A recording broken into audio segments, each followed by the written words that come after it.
Now, before you say anything, I'm not trying to make some big theory about Deltarune's narrator, as I'm not here to cause some major discourse like how people debate over the narrator in Undertale, for example.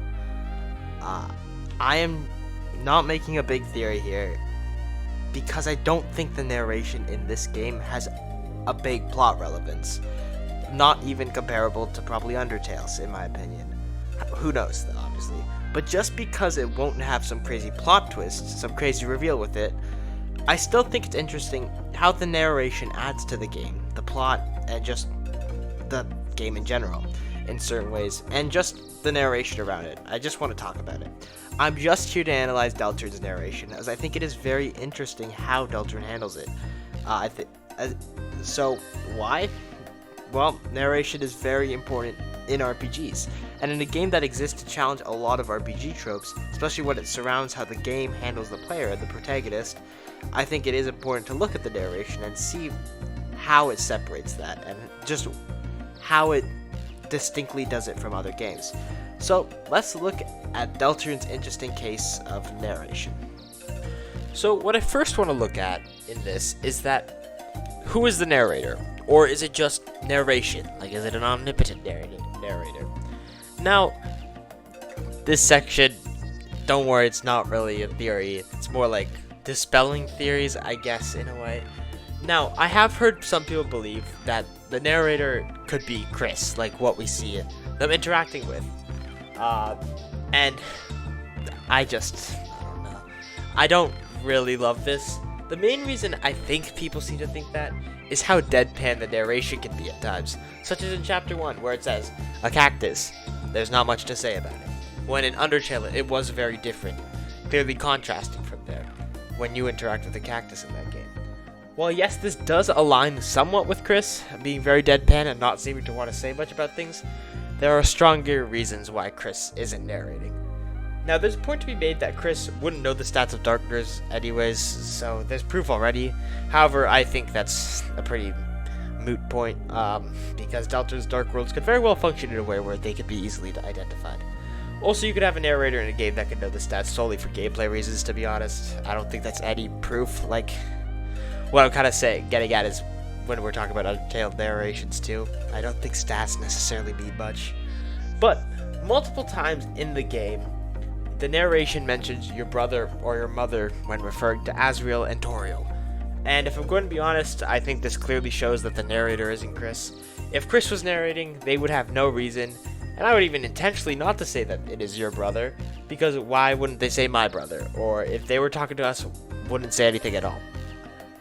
I don't think Kris would want us to think that Asriel is our brother. Kris is obviously very protective of Asriel and stuff like that. Now, does this really matter? No! And most people don't think Kris is. I'm sure, I just thought it would be interesting to look at, and I have heard some people think that way, but it really, really doesn't matter, I'm gonna be honest. But I just don't like the thought of it, necessarily. Now, there is one other character that could be in the game, being Gaster, that could be the narrator. I don't know, man, sure it could be, I guess, man. But that would imply if we encounter Gaster, the narration would, stop. So, that would be very odd. Also, I'm not a fan of giving Gaster even more role possibilities in this game. I think there are too many things people say are associated with Gaster than they are in reality. So, yeah, I'm not a big Gaster fan in that sense. So, yeah, Deltarune's narration is probably just an omnipotent narrator, or just narration, basically, with no one really behind it, which, I mean, is pretty evident. I don't even think I really need to go over multiple characters, because I could just say it references Undertale multiple times. It just does, with, the jukebox in Castletown, where it mentions you might never find a working one. So, I think it's pretty obvious from just that alone. Another thing I want to talk about briefly is just who can hear the narration, right? Yeah, just us, pretty obviously.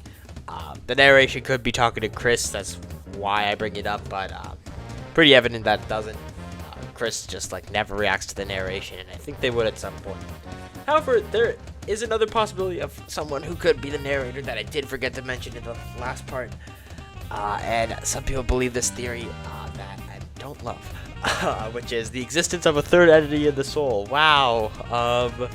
This isn't some smoking gun theory that I'm going to present, because I don't like the theory, and there is a third entity inside the soul for a variety of reasons that I won't get into here. I'm just not a big fan of the idea, and I don't think the evidence for it is particularly strong enough for me to believe it. I'm not going to get into the theory right now because that's not the point of this video. And if there is, it's another thing where it's like similar to Gaster Narrator, where it's just like, so what, you know? It doesn't really influence anything necessarily.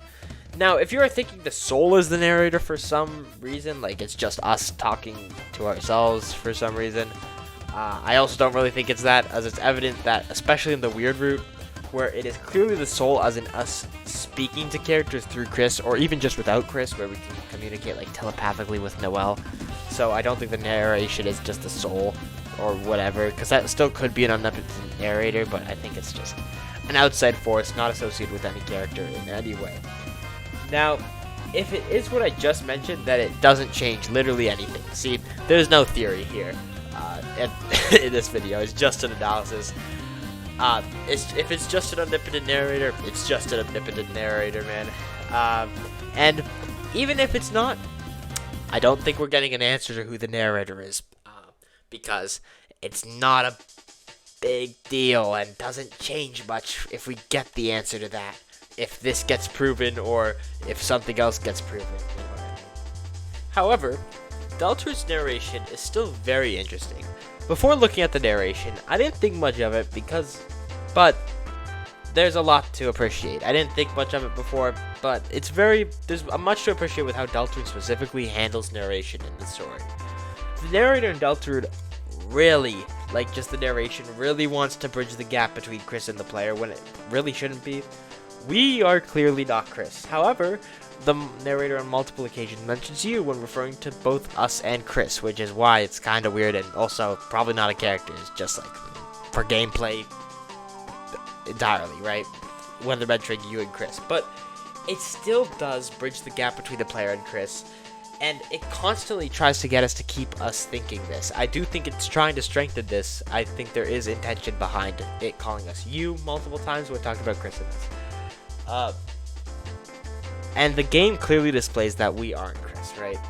I just think that it's cool how so early on we get the twist at the end of Chapter 1 that Kris is not just us and has their own motive. And I think how the narration is handled in Chapter 1 and post-it still is handled this way, strengthens that plot twist at the end of Chapter 1 entirely. And the narration in this game just really has a great idea of strengthening the experience overall.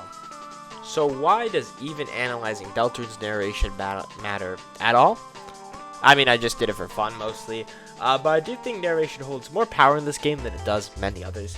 That mainly comes to the genre Deltarune is and what it's trying to defy.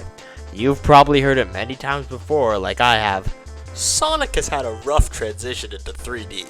But Undertale and Deltarune both aim to challenge existing RPG tropes within the genre. One of the biggest things with RPGs are their narration, as it is a key aspect of the game with how much you can interact with it in any world, basically, right? I think the narration does strengthen some aspects of the game and how it tries to connect you with Kris, as I mentioned earlier, such as what I mentioned, calling Asriel your brother as almost a way to completely bridge that gap, right? Instant Family is calling it your brother, right?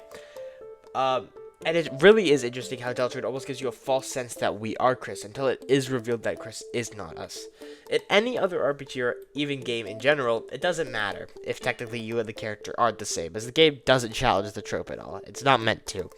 If, for example, a game mentions your brother, where the character is like actively speaking to others, sort of like the opposite of our relationship with Kris, where you get limited dialogue choices and the character chooses most of them and just like says stuff on their own, that mention of your brother doesn't mean much in the game, as you are just supposed to be that character and you're just like basically controlling their actions or like following along with them or whatever. It's like not supposed to matter, obviously.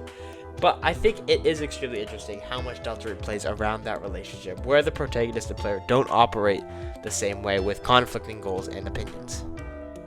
Now, as the last section of this video, I just want to go over not every line of dialogue matters in Deltarune, just because it's somewhat related.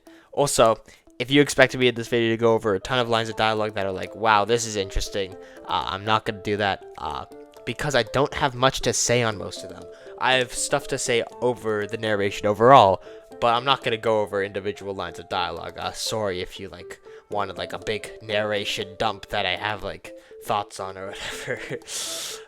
But now this is a different side of this video that I do want to talk about of not all dialogue mattering, because I feel like lumping this in with the video is similar enough of a topic that I just have like a minor complaint about, I guess.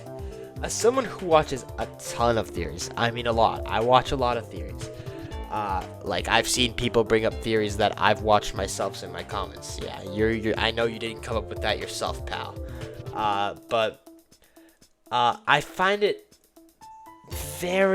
some theories can very overanalyze certain things within Deltarune. That can sometimes be a stretch that I don't love personally. Now, I'm not saying I'm exempt from this. I'm sure I might have done this too. And most of the time, it's fine and interesting, to be honest, if you are kind of stretching the dialogue. However, it can be a stretch too far in certain cases. Again, this doesn't pertain to every line of dialogue someone uses to make their theory stronger. There are plenty of one-off dialogues that I do think have paint a deeper picture in the game. The ones I'm mainly talking about are just ones where they almost spin the complete meaning of a dialogue on its head to where it's kind of obviously a point that the author's not trying to show. That's when it starts to bug me. Or as an example, trying to turn fun referential things into some smoking gun when I don't think everything is placed to influence the story in some way. Like, for example, it has to be this character because they would know the Undertale reference when I just don't think that's the case, to be honest. And that's just like a minor gripe I have. And that's all I wanted to say. Then I'm sorry if you expected this to be like a bigger video where I'm like really deep diving into it, but it's kind of like more of like a surface level analysis that I wanted to do, I guess. If there's anything I missed, again, or got completely wrong, please tell me. I don't want to look like a fool, obviously, in front of everyone who knows something I don't. Also, if you have anything that you would like to add to the discussion, such as a papyrus narrator for some reason, I mean, you could be the first to finally unveil this upon the world and crack the case, then feel free to comment about it. I'd love to hear it, because we can do it together. Now, this may not have been the most interesting video in the world. I'm sorry, but it was mainly just for fun for me, just to analyze an aspect of this game, or an aspect of games in general, that I think do get overlooked, being the narration, obviously. Especially to narration, I think, I said that wrong, but especially to Deltarune, I think narration is key to making this game better, especially due to what it is and what they're trying to accomplish. But yeah, that's all I gotta say, and goodbye.